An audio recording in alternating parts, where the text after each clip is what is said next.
everyone. This is something that I've thought about many times before. I find it interesting because of how this particular situation unfolds, especially during reviews of games. If you pay attention to critics of game developers, one of the things that is a common thread that I often see is that developers are not really people. We are unseen force, hidden in an alternate land, powered by coffee. It's true. Game developers. The people themselves are actually autonomous mechanisms for discussion that can go in any direction, any desired direction of the author. I sometimes feel like game devs are talked about like they are unicorns and gremlins. This is further fueled by a limited understanding of the topic, usually going down a path of blind speculation. For example, when Blizzard says that they are unable to create vanilla servers because it would require too much work, they're not actually lying. It's entirely possible for a large company, even as progressive as Blizzard, to simply be unable to do a project that a small group of mod authors can do. Yes, it sounds strange, but in my experience, I can totally see why it would be difficult for them to do something like that. For those who don't know, this is regarding a private vanilla server called Nostalrius that was recently taken down. Actually, not that recently, it was like a month ago. The reason I mention this is that it's one of the more recent examples I have seen where people have portrayed this kind of behavior I'm talking about. How can Blizzard not be able to do the work of 4 people? It's a common argument.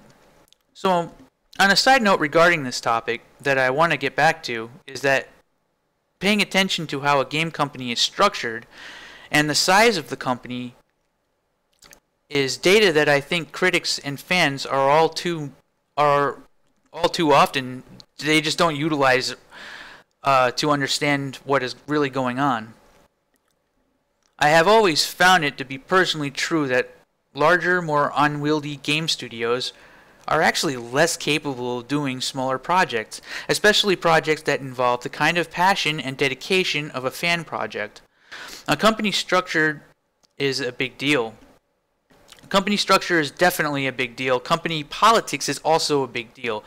Big teams are terrible at making small, innovative projects, while small teams are awesome at them, well, typically speaking. So with that said, we will often see examples where indie devs are directly called out. For example, Bear Simulator by author John Farge was called out on his project in a rather brutal way by a well-known YouTuber by the name PewDiePie. What I thought was most interesting about this topic is that indie devs tend to be more vulnerable to direct criticism when compared to larger dev studios. However, there have been plenty of examples where larger studios can experience similar drama where a single person is called out. It is also much less common for these types of situations to really result in actual repercussions for a larger studio. Larger teams lead to more hands on the project. More hands means more anonymity, which does lead to less direct consequences as a whole.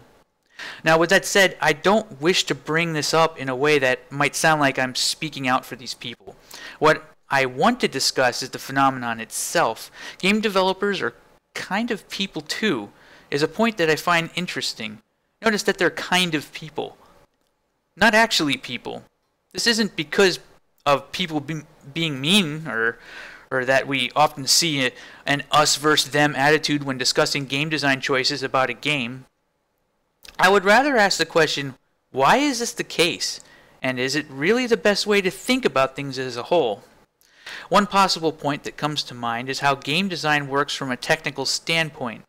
Games are essentially Skinner boxes, enclosed environments with reward systems as a means to promote a feeling of success. I have known some designers to become rather irate at me for discussing the topic in such a controversial way. This often leads people down the road that games are just dopamine dispensers. And I think that this topic in and of itself is fairly contrived and is rather hyperbolic. I mean, just go from one thing. It's just a dopamine dispenser. These are games, man. Like, a lot of people don't like this to discuss it this way. But yes, on some base level, video games are drug dispensers. With that said, most things in life that we enjoy are also described this way. I mean, hell, even exercise and eating food. Let's not assume I'm going down some path of anti-gaming rhetoric. But if one were to look at games in this light, it becomes a bit more interesting to see how such a disconnection between humanity of devs and the player can exist. If a game is not fun to play, it won't reward the player in a meaningful way either. Developers are not meant to have feelings in this situation.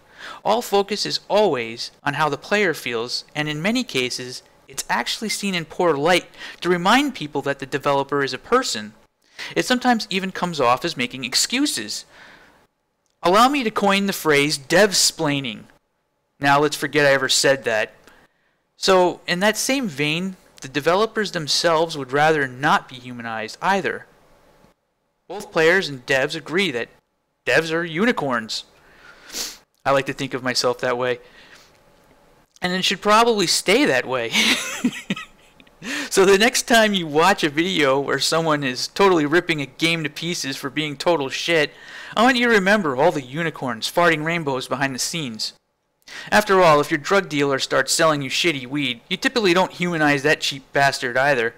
Okay, so at this point, it's worth mentioning that players and devs have a really one-sided relationship.